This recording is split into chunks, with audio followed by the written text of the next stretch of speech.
নাইম শেখ 1,10,00,000 টাকা, সেটা আমরা কখনো মানতে পারতেছি না। এটা তো আমাদের মানা সম্ভব না, আমরা হতাশ, আমরা এটা কখনো মানতে পারতেছি না। লিটন হচ্ছে আমাদের বাংলাদেশের একজন লিজেন্ড, লিটনকে আমরা ভালোবাসি। আর লিটন বিপিএল নিয়ে আমি একটা কথা বলতে চাই, যেহেতু দেখেন নাইম শেখ যে লিটন হচ্ছে বাংলাদেশের একজন কিংবদন্তি দি লিটন অলওয়েজ জাতীয় দলের একজন লিজেন্ড, তারপর রেগুলার জাতীয় দলে থাকে। তো নাইমকে যেভাবে আমি দেখতেছি, আমরা হচ্ছে চিটাগাঁর মানুষ, অবশ্য নাইমকে যেভাবে নিছেন সেটা আমরা লিটন ভক্তরা আমরা হতাশ, কিন্তু সেটা আমরা মানতে পারতেছি না। সব খেলোয়াড়দের সম্মান করে অবশ্যই লিটনকে সম্মান দেওয়ার দরকার। তো লিটন যেভাবে বিক্রি হয়েছে 75 লাখ টাকায়, যে নাইম শেখ 1,10,00,000 টাকা, সেটা আমরা কখনো মানতে পারতেছি না। আমি আবার পুনরায় বলবো, রংপুরবাসীকে বলবো, লিটনকে যেন 1,20,00,000 টাকা দিয়ে যেন নেওয়া হয়, নাইম থেকে আরও বেশি নেওয়া হয়, তাহলে আমরা লিটন অবশ্যই হতাশ হবে না। লিটন হচ্ছে আমাদের একজন, বুঝছেন, এটা তো আমাদের মানা সম্ভব না, আমরা হতাশ, আমরা এটা কখনো মানতে পারতেছি না। এটা কোন ধরনের কথা? খেলোয়াড়দের সম্মান দিতে হবে।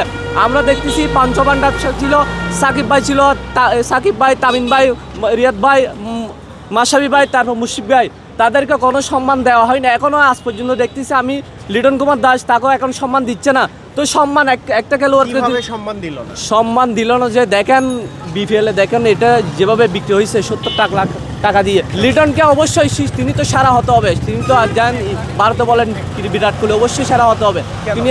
হ্যাঁ, লিটন একজন কিংবদন্তি, পঞ্চপাণ্ডবের থেকে একজন, এখন তো আমি দেখতেছি না কেউ পঞ্চপাণ্ডব।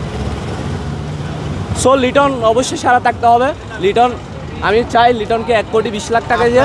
নাইম হচ্ছে যে তিনি হচ্ছে একজন পাড়ার ক্রিকেটার, বুঝছেন, উনি জাতীয় দল নাই, নিয়মিত নাই। লিটন হচ্ছে জাতীয় দলের নিয়মিত, লিটন আমাদের একজন জাতীয় দলের অধিনায়ক। তো কেন তাকে হতাশ করবে? এটা তো আমরা মানতে পারতেছি না। আমি ছোটো করতেছি না, দেখেন এটা ছোটো করতে যেগুলো রেগুলার খেলোয়াড়, বুঝছেন, নাইম কেন আসবে? নাইম তো জাতীয় দল নাই, উনি আসবে কেন? উনি তো কোনো লিগও ভালো করতেছে, লিগে ভালো করলে হবে। উনি তো কোনো জাতীয় কোনো পারফরমেন্স নাই, উনি কেমনে 1,10,00,000 টাকা নিছে? আমরা তো চট্টগ্রামের মানুষ, চট্টগ্রামে কেন কিনছে? এটা শুধু বিপিএল ভালো করলে হবে না, জাতীয় দল ভালো করতে হবে। জাতীয় দল অনেকবার তো সুযোগ দেওয়া হয়েছে তাকে। দেখেন লিটনকে হচ্ছে যে আমরা ভালোবাসি, 18 কোটি মানুষ ভালোবাসে, অলওয়েজ সবাই ভালোবাসে। লিটনের সাথে নাইম কোনো তুলনা হবে না, বুঝছেন, এটা কেমনে তুলনা হবে?